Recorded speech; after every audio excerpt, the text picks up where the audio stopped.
අපි මේ වෙද්දී CNC මැෂින් ගොඩක් ගැන කතා කරලා තියෙනවා. මම හිතන්නේ ලංකාවේ මම දැනුවත් තියෙන විදිහට මේ අපේ channel එක විතරයි CNC ගැන සාමාන්‍ය මේ වගේ වීඩියෝ ටිකක් අරන් යන්න තියෙන්නේ. ඉතින් ඔයාලට ස්තුතියක් දෙනවා දිගටම අපිත් එක්ක රැඳිලා හිටියට. ඉතින් දැනට තියෙන ප්‍රශ්නයක් තමයි මේ මම ගොඩක් ඔය ප්‍රොග්‍රෑමේෂන් එකේම මම ફોකස් කරේ කැම්පස් වල ඉන්න ස්ටුඩන්ට්ස්ලා එයාලා මේක හදලා බලලා අලුත් දෙයක් ඉගෙන ගන්න එහෙම නැත්නම් අලුත් ප්‍රොජෙක්ට් වලට පාවිච්චි කරයි කියලා තමයි මම බලාපොරොත්තු වෙන වීඩියෝ එක අප්ලෝඩ් කරේ. ඉතින් ලොකු වෙනසක් වුණා මේක ස්කූල් මට්ටමේ. අපි 6 7 8 ඉන්න සාමාන්‍ය 8 වසරේ ළමයි ඉඳන් මේ මැෂින් එක හදන්න පටන් ගත්තා. ඉතින් ගොඩක් සතුටුයි ඒක ගැන.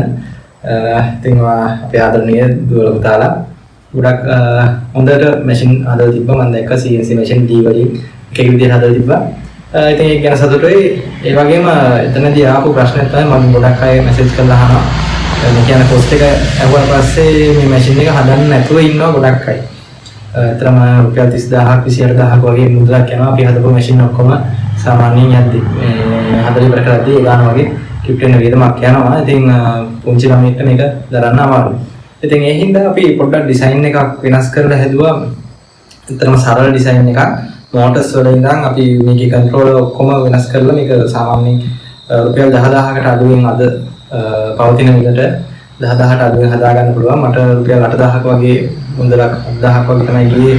සාමාන්‍යයෙන් මම හෝල්සේල් ගෙන්නනවා. ඒ හින්දා ටිකක් මුදල අඩු වුණා. ඔයාලා මම හිතනවා මාකට් එකෙන් ගත්තොත් රුපියල් 10000කට අඩුවෙන් මේ මැෂින් එක හදා ගන්න පුළුවන් වෙයි කියලා. ඉතින් මේකේ ඩිසයින් ඔක්කොම අපි ගාව තියෙනවා. ඉතින් ඔයාලට ඕනම් print කරලා ඒ කොටස් ගන්නත් පුළුවන්.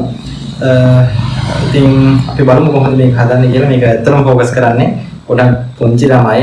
මම දැකලා තියෙනවා DVD ප්ලේයර් වල කොටස් ගලවලා එහෙම හදලා ඉන්නවා. ඉතින් 4 inches නේ සෙන්ටිමීටර් 4යි. 4 සෙන්ටිමීටර් 4 සෙන්ටිමීටර් වගේ තමයි ඒකේ බිට් සයිස් එක එන්නේ. ඉතින් පොඩි චිත්‍රයක් තමයි අඳගන්න වෙන්නේ. මේක ඊට වඩා ටිකක් ඇඩ්වාන්ස් කරලා හොඳ මැෂින් එකක් ඇත්තටම පොඩි ළමයිට ඉගෙන ගන්න හොඳ මැෂින් එකක් හදන විදිහ තමයි අද කතා කරන්නේ. අපි යමු වැඩි කතා නැතුව වීඩියෝ එකට. මේකේ විස්තර ටික තියලා මේ කොලයක් හම්බෙන්නේ. ඉතින් මේකේ තියෙනවා මේකේ software ගන්න ඔක්කොම විස්තර ටික මේකෙන් බලා ගන්න පුළුවන්. ඒ වගේම අපිට මේ වගේ බලු ලිස්ට් එකක් තමයි හම්බෙන්නේ. ඉතින් 3D parts ටිකක් ඒ වගේම ඔයාලට assemble කරන්න ඕන motors ඒ වගේම controllers ඒ සේරම හම්බෙනවා. ඉතින් මේ වගේ M3 nut set එකක් තමයි හම්බෙන්නේ. ලේසියෙන්ම හොයාගන්න පුළුවන් nut ටිකක්. මේක හදිසියෙ හරි මොනවා හරි වුණොත් ඔයාලට ගන්න පුළුවන්. මෝටරේ මේ වගේ තමයි තියෙන්නේ. අපිට 3D parts වලින් මේකේ bracket එක හදලා තියෙනවා. ඉතින් අපි බලමු කොහොමද මේක assemble කරගන්නේ කියලා. right මුලින්ම මම මෝටරේ මේ විදිහට mount කරගන්නවා. අපිට nut දීලා තියෙනවා. ඒ nut ගානට මේකට set වෙනවා. ඉතින් මේ විදිහට මම nut එක set කරගන්නවා. වෙලා යන හින්දා මම ඉතින් ගොඩක් මේවා skip කර කරන්න. ඉතින් nut දෙක set කරගන්න පුළුවන් ඔයාලට. මේ විදිහට තමයි මේක තියෙන්නේ. ඉතින් මෝටරේ කරකෙද්දී මේ linear motion එකක් අපිට ගන්න පුළුවන් මේකේ. හරි. ඉතින් ඒ වගේම තව කොටසක් තියෙනවා. මම කලර්ස් දෙකකින් අරන් තියෙනවා. ඉතින් පැහැදිලි වෙන්න එකම කලර්ස් එකෙන් ඔන්න ඔයාලට print කර ගන්න පුළුවන්. දැන් මෙතන මම තව nut දෙකක් පාවිච්චි කරලා මේක mount කරගන්න යන්නේ. ඒකෝර දැන් මේක axis එක උඩ අනිත් axis එක mount වෙනවා. ඒකට අපිට අනිත් ඇක්සිස් එකත් වෙන විදිහට හදා ගන්න පුළුවන්. right අපි මෙන්න මේ විදිහට මේක නට් එක දාලා තද කරගන්න ඕන. හරි ඒක කරගත්තා මේ වගේ තමයි තියෙන්නේ. ඉතින් මෙතනට අපි අනිත් මෝටරේ සෙට් වෙනවා. ඒ වගේම අපි මෙතනට දැන් ගන්න ඕනේ අපේ අර මේ ටීත් එක තියෙන අපේ linear shaft එක. right මේ වගේම තව මෝටරයක් මම පාවිච්චි කරනවා. ඉතින් මේ වගේ මෝටර තුනක් ඕන වෙනවා අපිට මේ දෙවෙනි මෝටරේ. මේකත් මම කලින් වගේම ඇන ටික දාලා තද කරගන්නවා. ඊට කලින් මෙන්න මේ කොටස අපි දාලා තියාගත්තොත් ලේසියි. නැත්තම් මේක අර මෝටරේ කරවකලා තමයි අපි සෙට් කරන්න ඕන. right මෙන්න මේ විදිහට තියලා අපි ඇන දෙක එකෙත් දාගමු. වැඩේ ලේසි කොට.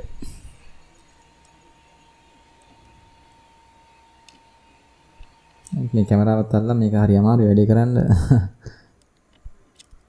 right ඒකත් සෙට් කරගත්තාම මේ විදිහට තමයි තියෙන්නේ.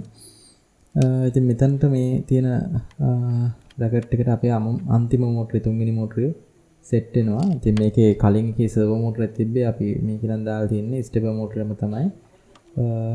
රයිට්. ඉතින් අපිට මේකේ ප්‍රෙෂර් එක පොඩ්ඩක් කන්ට්‍රෝල් කරන්න පුළුවන් පෑනේ.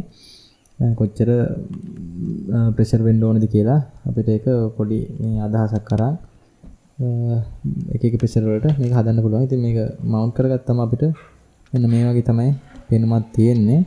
ඉතින් මේකේ ඔයාලා මේ ෂීල්ඩ් එක පාවිච්චි කරනවා නම් මම පාවිච්චි කරන ෂීල්ඩ් එක පාවිච්චි කරනවා නම් මේක හරිම ලේසි මවුන්ට් කරගන්න. ඉතින් මේ වගේ මෙතන තියෙන ඇන වලින් ඔයාලට පුළුවන් මේක මේසෙකට සෙට් කරගන්න නම් සෙට් කරගන්න.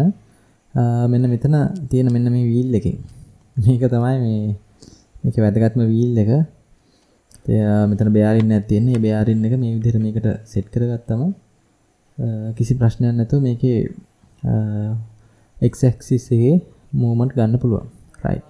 මේ තියෙන ෂීල්ඩ් එක මේක මම විශේෂයෙන්ම කතා කරන්න හිටියේ මේකේ මෝටර්ස් තුනට මෙතන තියෙන IC වලින් තමයි කන්ට්‍රෝල් වෙන්නේ. ඉතින් ඒක මවුන්ට් වෙන හැටි අපි බලමු දැන්. ඔයාලත් මේ ෂීල්ඩ් එකේ මෙතන z axis එකේ මම දැන් සෙට් කරගන්නේ z එක. ඔයාලා මේ ෂීල්ඩ් එකම පාවිච්චි කරනවා නම් ඇත්තටම මේකේ වයරින් එක ගොඩක් ලේසි වෙනවා. ෂීල්ඩ් එක ගහලා right z axis එක මම සෙට් කරගත්තා. xy axis දෙක මාරු වුණාට ප්‍රශ්නයක් නැහැ. z එක අනිවාර්යයෙන් මේ z එකට වදින්න ඕන. xy මාරු වුණා වෙන්නේ අර අපි අඳින axis දෙක මාරු වෙනවා විතරයි. දැන් z එක නම් මාරු කරන්න බෑ. right y එකට මම මවුන්ට් කරගත්තා. ඊළඟට x එක අනිත් පැත්ත හරි. right නියමයි. දැන් මේ විදිහට සෙට් කරගත්තම අපේ කතන්දරේ ඉවරයි මේකේ.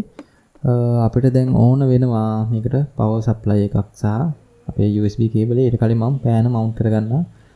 මෙතනත් අපිට M3 නට් එකක් තමයි එන්නේ. ඉතින් M3 නට් එක පාවිච්චි කරන්න පුළුවන්. මම මේ වගේ ටිකක් අර හතෙන් තද කරන්න පුළුවන් විදිහේ පොඩි නට් එකක් use කරනවා ටිකක් වැඩේ ක්වොලිටියක් වෙන්න.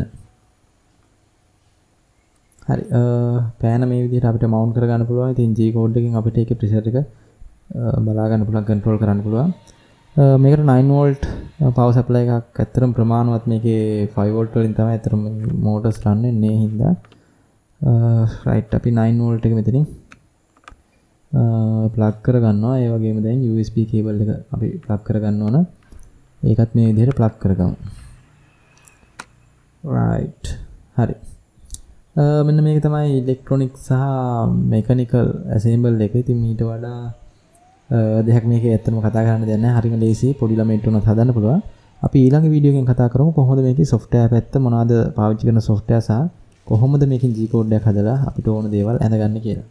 right එහෙනම් ගිහින් එන්න. ජය වේවා.